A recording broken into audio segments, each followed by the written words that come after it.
सब जगह medical college की सौगात पहले ही पहुंच चुकी है, अब उसमें 12 संख्या और बढ़ जाएगा।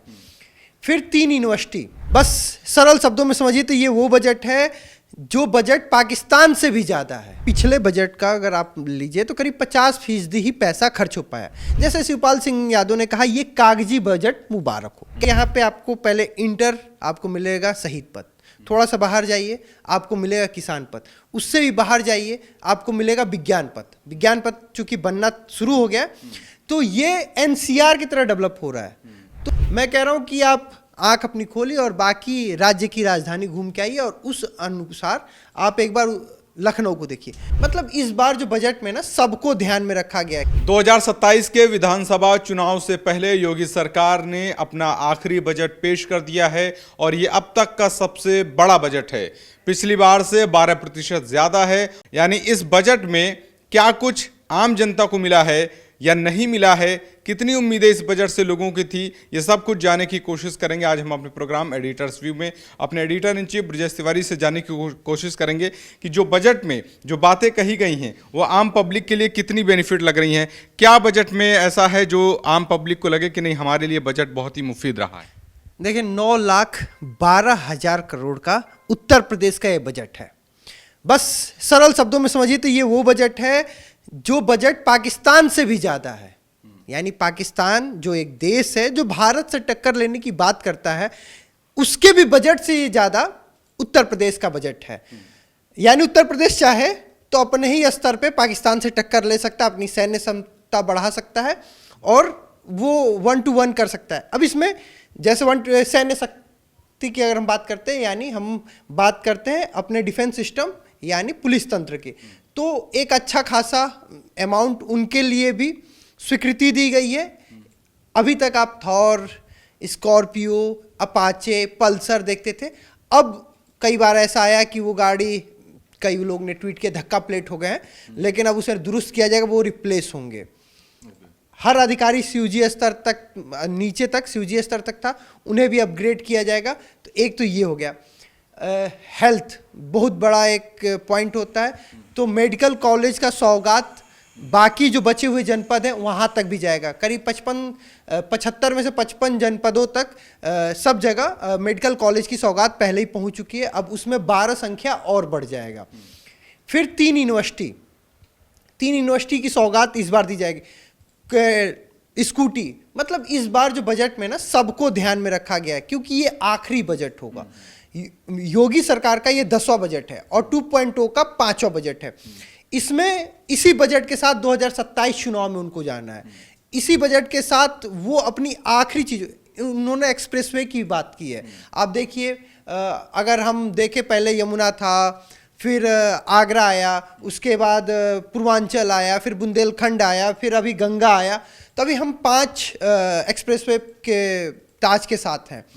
आने वाले समय में हम 8 के ताज पे होंगे। चूंकि जब अखिलेश सरकार का आखिरी बजट था तो उन्होंने पूर्वांचल का जिक्र किया था। पूर्वांचल एक्सप्रेसवे का जो बजट उनके लास्ट बजट में जिक्र हुआ था, इसीलिए हमेशा वो दावा करते हैं कि ये हमारी परियोजना है, ये हमारा विचार है। वैसे ही अखिलेश सरकार की तरह योगी सरकार ने भी इस पे पूरा ध्यान दिया है कि उन्होंने वो सभी वादों का जो पिटरा है ना वो बांध लिया है। गठरी बांध के लोगों के बीच में जाएंगे, वो बताएंगे कि हम इन ये चीज़ करने वाले, हमारा आखिरी बजट है, हमें मौका देंगे तो हम ये सब चीज़ धरातल पे उतार के आपको देंगे। जैसे बिहार में आपने देखा कि बिहार चुनाव से पहले नीतीश कुमार ने 10-10 हज़ार रुपये महिलाओं को देके एक तरीके से कहा जा सकता था ऐसा मास्टर स्ट्रोक खेला जिसने सरकार बनवा दी। योगी सरकार के इस बजट में उन लड़कियों को जिनकी शादी होने वाली है, जो कि पहले 51,000 रुपये मिलते थे, अब वो कीमत बढ़ा के 1 लाख रुपए कर दी गई। क्या लगता है 2027 के विधानसभा चुनाव में ये मास्टर स्ट्रोक बन सकता है? देखिए अभी वो वाला ऐलान आना बाकी है, ये बजट की बात है। ये अनुमान, जैसे अभी एक चीज और है, थोड़ा सा इसमें बारीकी में समझिए कि पिछले बजट का कितना पैसा खर्च कर पाए। सरकार आम जनता को सदन में पटल पे विपक्ष के सामने ये बताते हैं कि वो क्या करेंगे, वो क्या रोड मैप होगा, किधर पैसा कितना खर्च किया जाएगा। एआई के लिए बात हो रहा है, 10 लाख रोजगार के लिए बात हो, ये रोड मैप है कि ये उनके विचार में है कि यहाँ पैसा खर्च किया जाएगा। अब अभी जो ऐलान की बात थी कि ये पैसा जाएगा ही जाएगा, अभी वो पिटारे से निकलना बाकी है। अब देखिए क्या पता चुनाव से पहले ऐसी घोषणा कर दी जाए और 10,000 रुपये खाते में जाए, ये अतिशयोक्ति नहीं होगी, क्योंकि मध्य प्रदेश चुनाव से पहले लाडली बहन योजना, उसका रिजल्ट मध्य प्रदेश ने देखा और ठीक उसी पैटर्न पे बिहार चुनाव से पहले ये वादा और इसका भी रिजल्ट देखने को मिला। तो उत्तर प्रदेश जैसे राज्य में चुनाव से पहले अगर ऐसी घोषणा होती है तो ये कोई अतिशयोक्ति नहीं होगी, ऐसा हो सकता है।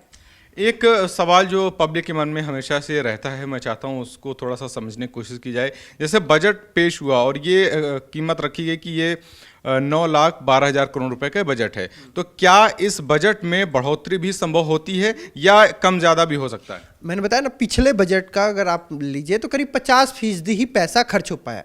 जैसे शिवपाल सिंह यादव ने कहा, ये कागजी बजट मुबारक हो। कहने का मतलब उस अभिप्राय पे जाइए, उनका कहने का मतलब है कि जो आपका काम है वो बस कागजों पे है, पैसे कागजों पे हैं, लिखित है, मतलब आपने काम करेंगे। आपने काम क्या किया? पिछली बार के बजट आपने क्यों नहीं खर्च कर पाए? उनका कंसर्न है कि अभी 9,12,000 करोड़, क्या ये पैसा आप खर्च कर लेंगे कि इसमें भी आप 20%, 30%, 80%, 90%, 100% कितना अचीव करेंगे? ये अगले बार जब बजट आएगा उस समय ये तय होगा। ठीक है। एक आखिरी सवाल, जिस तरीके से लखनऊ को AICTE के रूप में विकसित करने के लिए अलग से बजट में प्रावधान रखा गया है, जो धार्मिक स्थल हैं खासकर अयोध्या, मथुरा, इनके लिए करीब 100 करोड़ रुपए का बजट अलग से रखा गया है, तो क्या सरकार का फोकस किस तरफ लग रहा है कि इस पूरे बजट में, भले ही 2027 के चुनाव से पहले ये मान लिया जाए कि चुनाव को टारगेट में रख के बजट बनाया गया है, लेकिन सरकार के केंद्र बिंदु में क्या नजर आ रहा है बजट में? मैं ऐसे कह रहा हूँ कि लखनऊ को स्मार्ट सिटी, अलग अलग स्मार्ट सिटी बनाने की बात थी। आप अलग अलग राज्य की राजधानी घुमाइए, कहीं की भी, पटना घुमाइए, रायपुर चले जाइए, देहरादून चले जाइए, कहीं पे भी आप घूम के एक बार आइए, भोपाल चले जाइए और एक बार लखनऊ घूमिए। क्या आपको बाकी राज्य के राजधानी के बराबर लखनऊ दिखता है?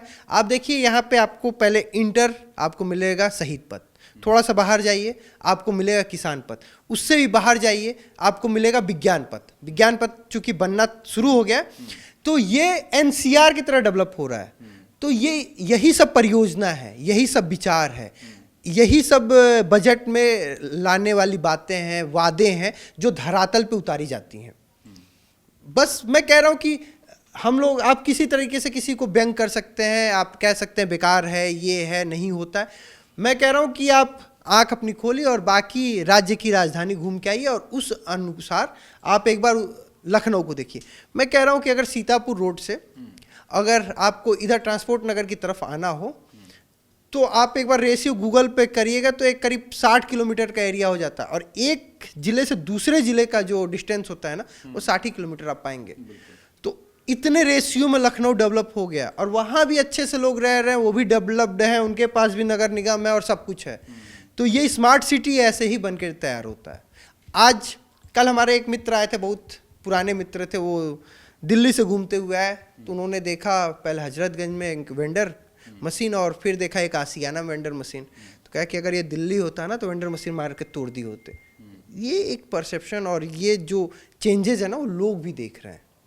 तो यही बजट से वादे होते हैं और वही धरातल पे उतरते हैं। ठीक है, तो जिस तरीके से बजट पेश हुआ है, कहीं ना कहीं ये दूरगामी बजट है, दूरदर्शिता को रखते हुए बजट को पेश किया गया है और कई ऐसी योजनाएं इसमें हैं, कई ऐसे क्षेत्रों में इस बजट को खर्च किया जाएगा जिसके परिणाम आने वाले समय में देखने को मिल सकते हैं। आपने इस बजट में क्या देखा, आपके लिए इस बजट में क्या रहा, आप अपनी राय हमें कमेंट बॉक्स में ज़रूर बताएं और ऐसे ही वीडियोज़ के लिए देखते रहें बतकही चौक। This video is sponsored by Ram Ram Group of Companies, co-sponsored by Nature House and Bhaiya Ji Silver Coated Ilachi.